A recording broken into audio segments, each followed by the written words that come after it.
ከቀናቶች በፊት በጥንታዊቷ አትሮንስ ማርያም ገዳም በመንግስት ኃይሎች ለተፈጸመው ጥቃት መንግስት እጅግ አሳፋሪ የሆነ ምላሽ ሰጠ። የጦርነት ጥሪ ለኢትዮጵያውያን ወጣቶች ቀረበ። መንግስት የባህር በር ለማስመለስ በሚያደርገው ጦርነት ወጣቶች ራሳቸውን ለጦርነት እንዲያዘጋጁ ጥሪ ቀርቧል። ከመምህር ዘላለም የቀብር አስፈጻሚ ኮሚቴ አዲስ መግለጫ ተሰጠ። ሰላም ውድ ጊዜ ቲዩብ ቤተሰቦቻችን እንደምሰነበታችሁ፣ እንዴት ቆያችሁልን? ሰላም እግዚአብሔር ከእናንተ ጋር ይሁን። በዛሬው የመረጃ ሰዓታችን አዳዲስ መረጃዎችን ይዘን ተመልሰን መተናል። እስከ መረጃችን ፍጻሜ ድረስ አብራችሁን ቆዩ።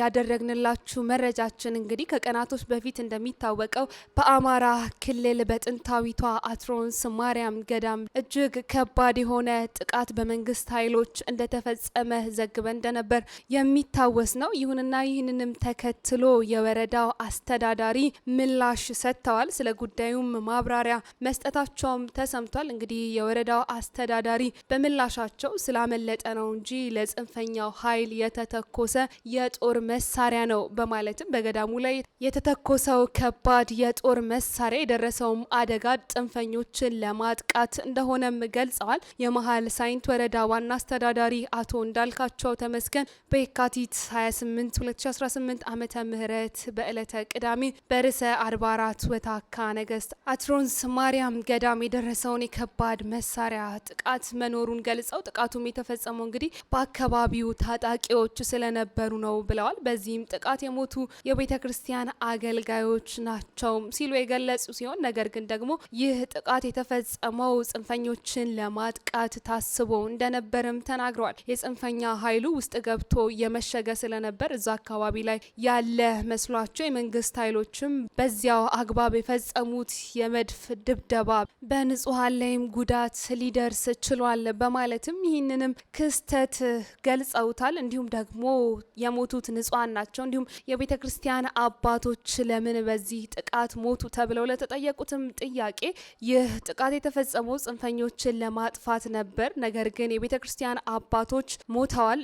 እንዲሁም ደግሞ የተወሰኑ ምዕመናን ጥቃት ደርሶባቸዋል። ነገር ግን ደግሞ ይህ ጥቃት የተፈጸመው ሆን ተብሎ የቤተ ክርስቲያን አባቶችንና ምዕመናንን ለመጉዳት ወይንም ደግሞ ለማጥቃት ሳይሆን ጽንፈኞችን ከስፍራው ለማስወጣትና እንዲሁም ደግሞ ጽንፈኞች ላይ ያነጣጠረ ጥቃት ነው በማለትም የወረዳው አስተዳዳሪ ይህንን በቤተ ክርስቲያን ላይ በገዳሙ ላይ በአባቶች ላይ እንዲሁም በንጹሃን ዜጎችና በምዕመናን ላይ የተፈጸመውንም ጥቃት ገልጸውታል። አክለውም የወረዳው አስተዳዳሪ እንደተናገሩትም ከሆነ እንግዲህ ከባድ መሳሪያ ቤተ ክርስቲያኑ ላይ ሳይሆን በካህናት የመመገቢያ ደጅ ወይም ደጀ ሰላም ላይ እንደተተኮሰ የገለጹ ሲሆን ይህም ጥቃት ያነጣጠረው ቤተ ክርስቲያኑ ላይ ወይም ገዳሙ ላይ ሳይሆን ጽንፈኞች ተሸሽገዋል ወይም ተደብቀዋል ተብሎ በታሰቡበት ስፍራ እንደሆነም ተናግረዋል። ይህንንም እጅግ አሳፋሪ የሆነ ምላሽም በአደባባይ ወጥተው የወረዳው አስተዳዳሪም ገልጸውታል። እንግዲህ የወረዳው አስተዳዳሪ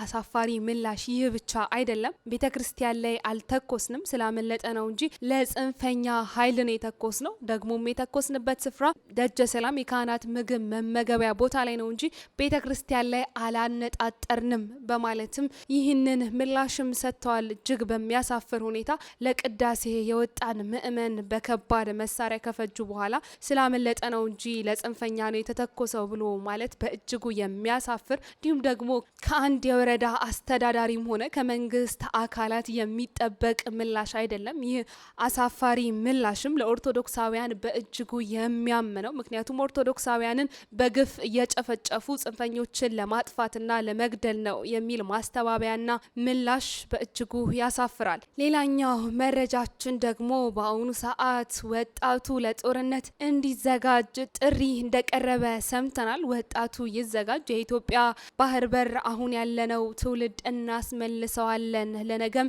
እናሸጋግራለን በማለትም ጀነራል ይመር መኮንን ለወጣቱ የኢትዮጵያን የባህር በር ለማስመለስ ለጦርነት እንዲዘጋጁም ጥሪ እያቀረቡ ይገኛሉ። አሁን በዓለም ላይ ያሉ ዘመናዊ የውጊያ ቴክኖሎጂዎችን በእጃችን አስገብተናል ያሉት ጀነራል ይመር መኮንን የኢትዮጵያ ሉዓላዊነትና ዳር ድንበር ለማስከበር የሚያስችሉን በቁጥርም በመጠንም ሰፋ ያሉ ቴክኖሎጂዎችን እንዳስገቡም እየገለጹ ይገኛሉ። በስልጠናም በታጠቅነውም ትጥቅ ኢትዮጵያ በቂ ኃይል አፍርታለች በማለትም ጀነራል ይመር መኮንን የገለጹ ሲሆን ስለዚህም ለኢትዮጵያ ሲባል መከፈል ያለበት መስዋዕትነት ለመክፈል ዝግጁ ነን፣ ህዝባችንና በተለይም ደግሞ ወጣቱ ለጦርነት ሊዘጋጁ ይገባል፣ የባህር በራችንንም በራሳችን አቅም ይህ ትውልድ ያስመልሰዋል በማለትም ለወጣቱ ይህንንም ጥሪ አቅርበዋል። ታዲያ በዚህም በጀነራል ይመር መኮንን ሀሳብ ላይ በርካቶች ሀሳባቸውን የሰጡ ሲሆን በዲፕሎማሲያዊና በሰላማዊ መንገድ ችግሮችን መፍታት እየተቻለ ለጦርነት ተዘጋጁ ማለት ሀገርን ወደ እሳት መክተት እንዲሁም ደግሞ ወጣቶችን ለጦርነት መማገድ እጅግ የሚያስተዛዝብ ጉዳይ ነው። እንዲሁም ደግሞ ከመንግስት ኃይሎችም ሆነ ከአንድ ጀነራል የሚጠበቅ ሀሳብ አይደለም በማለትም በርካቶች ይህንን የጦርነት ጥሪም እየተቃወሙ ይገኛሉ። እኛም የሀገርን ሰላም እንዲሁም ደግሞ የሀገርን ጥቅም ለማስከበርና ለማስጠበቅ ወጣቶችን ወደ ጦርነት መማገድ ሊበቃ ይገባል እንላለን። ሌላኛው መረጃችን ደግሞ የመምህር ዘላለም ወንድሙን የቀብር ስነስርዓት አስመልክቶ የቀብር አስፈጻሚ ኮሚቴ አዲስ መግለጫ መስጠቱን ሰምተናል። ይህንንም መግለጫ ይዘንላችሁ ቀርበናል። እንደሚታወቀው እንግዲህ ከቀናቶች በፊት የቅድስት ቤተ ክርስቲያናችን ታላቅ የወንጌል ገበሬ የሆኑት መምህር ዘላለም ወንድሙ ከዚህ ዓለም በሞት መለየታቸውን ሰምተናል። በርካታ ኦርቶዶክሳውያን ብፁዓን አባቶች እንዲሁም ሊቃውንተ ቤተ ክርስቲያንም በዚህ ዜና በእጅጉ ማዘናቸው የሚታወስ ነው። ታዲያ ይህንንም ተከትሎ የቀብር አስፈጻሚ ኮሚቴ ተቋቋመ ሲሆን በትላንትናው ዕለትም ይህ የቀብር አስፈጻሚ ኮሚቴም አዲስ መግለጫ ሰጥቷል። መግለጫውም እንደሚከተለው ቀርቧል። መምህር ዘላለም ወንድሙ የእረፍት ዜናው ከተሰማበት ጊዜ አንስቶ መላው ኢትዮጵያውያን በሙሉ በጥልቅ ሐዘን ውስጥ ገብተዋል።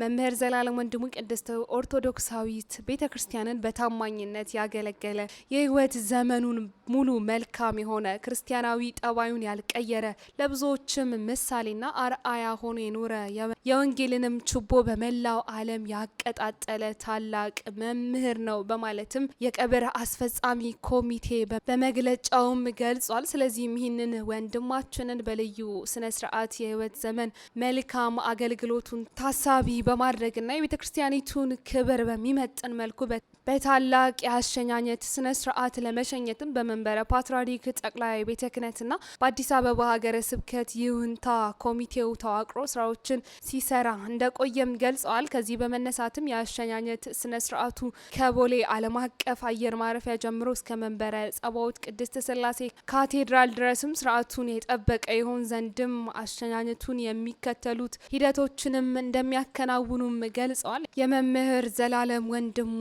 አስክሬን በዛሬው ዕለት ከሀገረ አሜሪካ ተነስቶ ወደ ኢትዮጵያ በነገው ዕለት እንደሚደርስ የተገለጸ ሲሆን በብፁዓን አበው ሊቃነ ጳጳሳትም እየተመራ ወዳጅ ዘመዶቹና የተለያዩ የገዳማትና አስተዳዳሪዎች ሊቃውንተ ቤተ ክርስቲያን በተገኙበትም ስርዓተ ቀብሩ እንደሚፈጸምም ተገልጿል። ከጠዋቱ 1 ሰዓት ጀምሮም ከቦሌ ዓለም አቀፍ ኤርፖርት ጀምሮ እስከ ቦሌ ደብረሳሌም